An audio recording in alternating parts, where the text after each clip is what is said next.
Indonesia itu adalah ibarat jago dulu menjelang kemerdekaan, dan awal kemerdekaan itu ibarat jagonya jago suro atau setidaknya jago liring galih.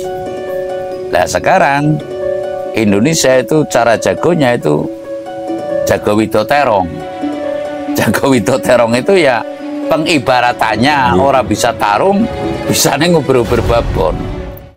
Itu ngopawelinging kaki sabdo palon pamongno swantara tapi ulo salam yo atur bagyo isuka. Salam mulia Mbah. Salam mulia. Mbah, saya melihat di berita itu kan banyak sekali konflik antar negara Mbah. Di antaranya Rusia, Ukraina, dan yang terbaru kemarin itu Kamboja dengan Thailand Mbah.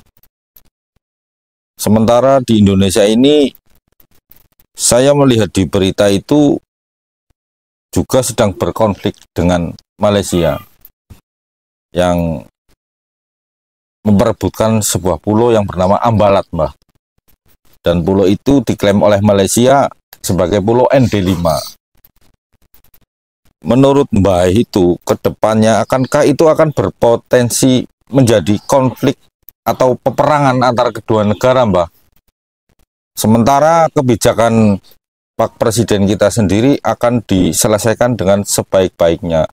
Seolah-olah menurut saya itu kita sebagai bangsa ini kurang berdaulat atas negara kita sendiri Mbah.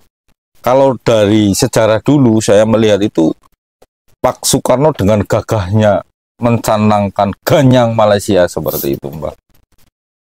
Menurut Mbah itu akankah konflik ini akan berakhir seperti konflik yang terjadi di Kamboja ataupun dengan Thailand ataupun Rusia dengan Ukraina Mbah yang berebut tanah itu Mbah? Monggo Mbah. Om wilayah Jatiluhur Jatiluhur Nusantara tapi uluk salam mulia. Ini namanya mengingatkan yang lupa ya.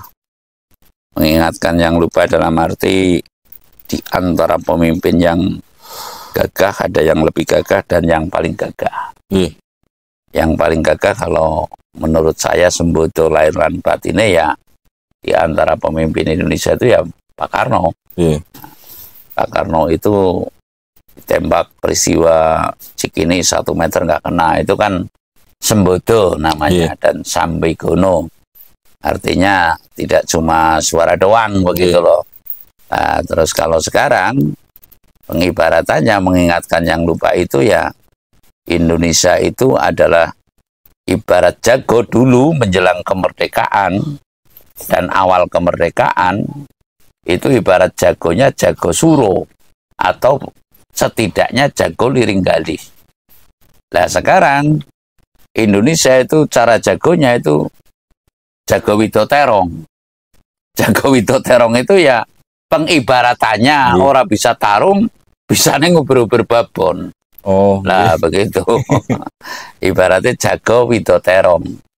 Lah mengapa demikian? Sebab rata-rata keputusan itu adalah canggung atau pobi, atau tidak bisa terlaksanakan dengan baik dan apalagi sebaik-baiknya, kan nggak ada. Contoh ini yang belum ada setahun lah ya, kayak Pak Prabowo, saya mendengar itu banyak sekali yang tidak ngepasi dengan kasus nyatanya, umpamanya memberi makan kepada anak-anak yang sekolah itu dari SD sampai SMA. Kasus nyatanya sampai sekarang juga masih banyak yang tidak terrealisasi. Terus lagi 19 juta lapangan pekerjaan, itu yang saya dengar saja gitu. Terus lagi jangan sampai saya melihat kakek-kakek 70 tahun masih mengayuh becak gitu umpamanya. Ini kan sama sekali dengan kasunyatan yang ada. Artinya kita melihat yang namanya nenek-nenek mencari rongsok gitu loh. Dan tidak ada tindakan yang nyata dengan, kalau desa ya mungkin ADD-nya gitu.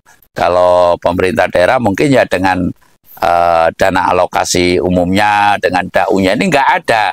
Artinya instruksi dari presiden ini seolah-olah tidak ditindaklanjuti. Itulah yang saya mengatakan pengibaratannya sekarang menjadi Jago Widodo Terong. Tidak bisa tarung, hanya bisanya nguber-nguber babon begitu loh. Nah, artinya tarung ini kan perang kulit tarung wuyung, ngilang ke durang koromurko, ngilang ke kenistaan menjadi kemuliaan. Nah, selama ini di mana yang mulia? Artinya mulia itu tidak harus kaya, tapi damai, tentram, sejahtera. Nyaris rakyat Indonesia sekarang kalau ditanya itu ya semua bingung, ya kan? Dari rakyatnya bingung, bupatinya bingung, semuanya itu bingung. Mungkin dikasih kata mungkin, para ahli nujum, para kiai mungkin juga bingung. Karena apa? Tatanannya makin hari makin tidak menentu lah. Menyangkut mengenai peperangan, intinya kita kan berhadapan dengan Malaysia ya. Kalau dulu dengan lantangnya Presiden Soekarno kan Mapilindo, Malaysia, Filipina adalah Indonesia. Kan gagah berani, ya kan? Gagah sekali gitu. Nah kalau sekarang paling oncong-oncongan itu apa? Ya suara begitu loh. Tidak bisa, iya saling menghujat, saling menantang. Tapi nyatanya kita punya presiden yang pernah mengaku, kalau nggak keliru, saya itu dididik untuk perang. Nyatanya juga ya tidak ada wibawanya. Artinya perang itu kan bisa dibahasakan yang lain. Artinya diplomasi ya perang catur, kalau istilah wayang itu perang diplomasi apa dan sebagainya. Ini kan menurut saya kurang meyakinkan atau bahkan tidak meyakinkan. Nah, namun ini saya mengatakan tadi sejarah atau mengingatkan yang lupa. Kelihatannya Malaysia dan Filipina ini memang karena sabdanya Bung Karno, ya saya mengatakan sabda karena Bung Karno ini bukan orang sembarangan, ya bisa memerdekakan dari kolonial menjadi nasional, menjadi yang merdeka itu kan bukan orang sembarangan, dan itu orang yang dinuwih lah, laksana wali atau bahkan mungkin di atas wali. Kalau saya mengatakan nabi mungkin ada yang nggak terima ya. Nabi itu mesti kan membawa agama, taunya dia. Nah, padahal nabi juga tidak harus membawa agama menurut saya gitu loh. Sebab ya klasifikasinya adalah kekasih Gusti Allah gitu aja lah. Lah saya mengatakan kemungkinan perang ini akan terjadi. Ya sekali lagi, kemungkinan perang itu akan terjadi. Apa alasan saya mengatakan demikian? Sebab yang namanya janji adalah harus ditepati. Ya, janji harus ditepati lah. Janji Bung Karno itu dulu Malaysia, Filipina, Indonesia, wilayah Indonesia. Mungkin perangnya itu nanti setelah terjadinya ada peluit komando, dinyatakan perang dunia yang ketiga. Mau tidak mau itu nanti Indonesia akan mempertahankan, tidak negaranya, rakyatnya mungkin yang akan mempertahankan itu, karena harga diri bangsa itu aslinya cenderung yang memikul itu adalah rakyat. Namun seolah-olah sekarang hanya dipikul oleh pejabat, dan pejabatnya menurut saya kurang mampu dalam memikul, begitu loh. Nah, seolah-olah apa-apa mampu mengatasi, umpamanya yang ini seolah-olah mampu mengatasi, yang itu mampu mengatasi. Namun kasus nyatanya hanya gaduh, mohon maaf ya, semapahamnya, hanya gaduh di bawah itu, umpamanya urusan tanah saja, keputusannya tidak bisa membawa kenyamanan masyarakat. Contoh, yang di Sumatera itu kan ada yang sudah menjadi desa, Permendagri otomatis turun kan jadi desa, nyatanya dinyatakan adalah milik kehutanan dan harus dikembalikan. Nah ini kan sangat gaduh.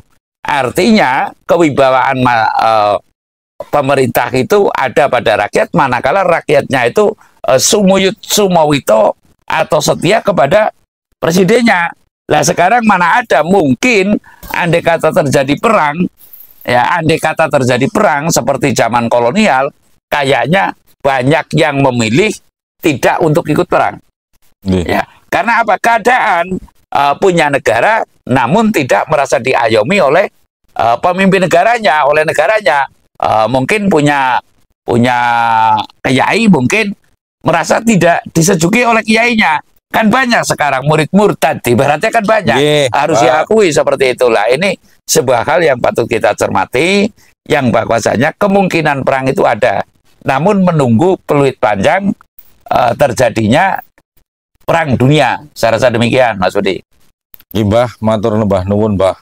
Karena itu memang fenomena yang cukup krusial karena menyangkut kedaulatan negara kita, Mbah. Oke, Matur nembah nuwun, Mbah. Salam mulia. salam mulia. Sirap